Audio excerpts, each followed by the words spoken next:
tree.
bode well for you or for the rest of us, really. It just turns into a shouting match. All she has, because she has not looked into who I am or what's gone on with. I don't need to look into. Well, look. Yesterday, where was it? It was yesterday. She turned around and said to me, "I need to research my enemy." Yeah. So I researched my enemy, and the first thing that came up was her dead dad. Oh, Becca. So, like, what do you want me to do? And I figured out why you're so obsessed with Danny, isn't it? Because your dad's name was Danny, isn't it, Voldemort? That's why you're obsessed with Danny. You've got this weird obsession, like, it's weird. But anyway... I didn't know that. Yeah. Ah, right, okay. Yeah, but let me keep the smoke for later. With my children, she's jumped on a bandwagon with paedophiles, knows she's fucked up, and now all she does is go to my dead dad and kids.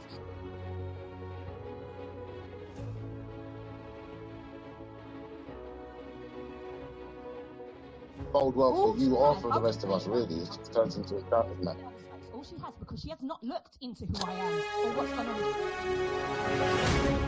I don't need to look into. Well, look. Yesterday. It was yesterday. She turned around and said. Good morning, it's 7 o'clock. Welcome to Mornings with Ridge and Frost. We're halfway through the week. Good morning from me too. It's a really, really busy morning of breaking news. We've got lots ahead. Zoran Mamdani has won the race to be New York City's next mayor. Against all odds, we have grasped it. The future is in our hands. At least 7 people are dead after a UPS cargo plane crashed just moments after taking off from an airport in Kentucky. Lessons in how to spot fake news as schools add AI to the curriculum in the biggest shake-up in a decade. And at 7:30, we're going to be joined by the Mooch. Anthony Scaramucci is going to be here to break down what the US election results overnight mean for the Democrats, but also politics around the world, including here. And it's bonfire night, but a warning for those going to fireworks later about a rise in the number of kids getting burned.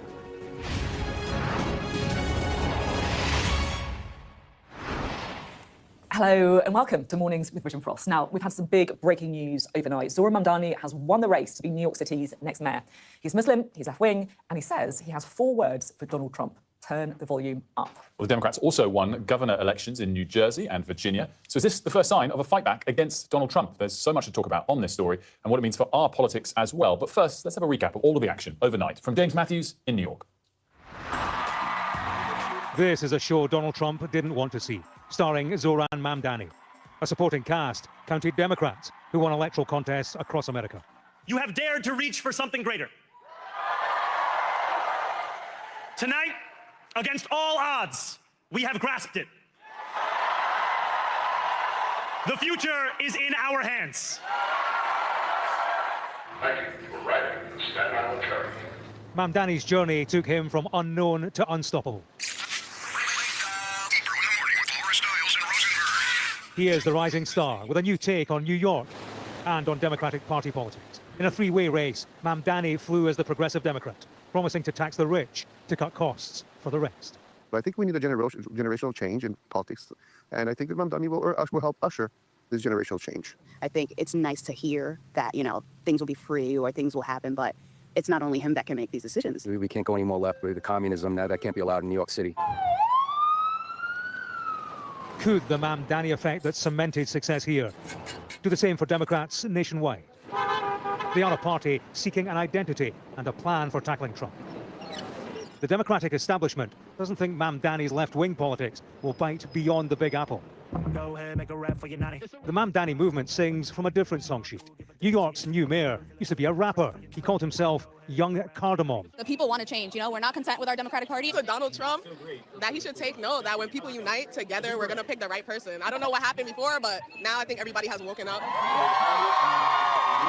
This was a night when Americans had their say on politics under President Trump. A referendum of sorts on 9 months of his presidency. The results aren't what he would have wanted. Beyond New York, Democrats won governor contests in Virginia and New Jersey. And Californians backed a move to redraw voting districts to increase Democratic House seats. It was a blue wave of sorts, small but perhaps significant. James Matthews at Sky News in Queens, New York. Well, James has been up all night capturing the action, and delighted to say he's stayed up for us. Good morning to you, James. There's so many things we could dwell on, but his victory speech was playing just as I came into the office, and I was struck by how authentic and energetic, and I guess just genuine he was. The line that stood out for me was when he said, I'm young, I'm an immigrant, I'm a democratic socialist, and I refuse to apologise for any of it. And it's such a stark difference from the Kamala Harris campaign a year ago.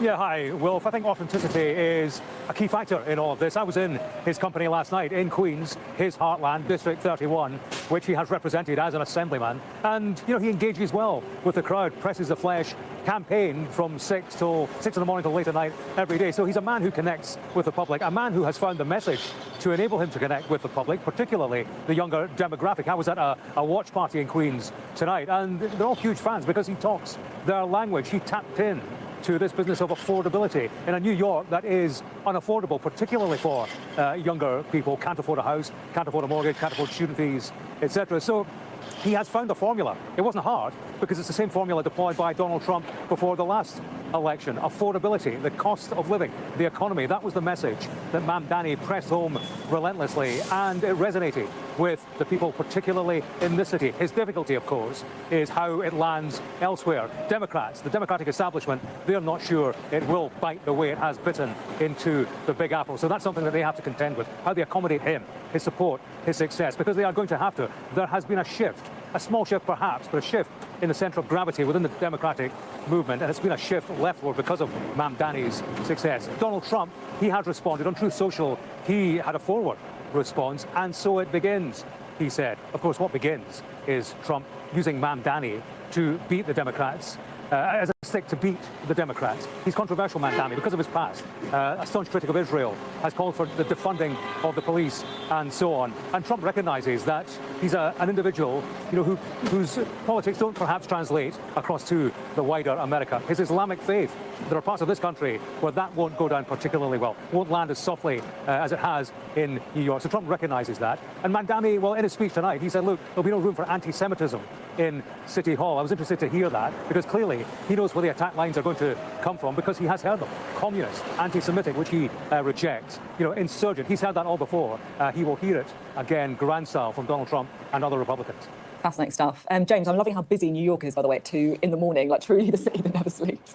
I was really interested to hear what you were saying about the Democrats and their relationship with Mamdani. How much do you see this as like a wider Democratic fight back against Donald Trump? Or is this more about one man, one charismatic man in one city? I think tonight, Sophie, it feels like one man, but it feels like something bigger than just the winning of a big job in City Hall, New York. The Democratic movement at large have to address, as I said, his success. This is an individual who has injected hope into the Democratic movement. I witnessed it tonight at a watch party in Queens. There was real enthusiasm for what had happened. There was a real buzz about the place. Democratic supporters who had little to cheer themselves since Donald Trump won the last election. It's a party suffering an identity crisis. It needs direction. It needs a strategy for taking on Trump. Mamdani has given them a big clue tonight. The challenge will be bringing him on board, channeling his politics in a way that works in New York and far beyond.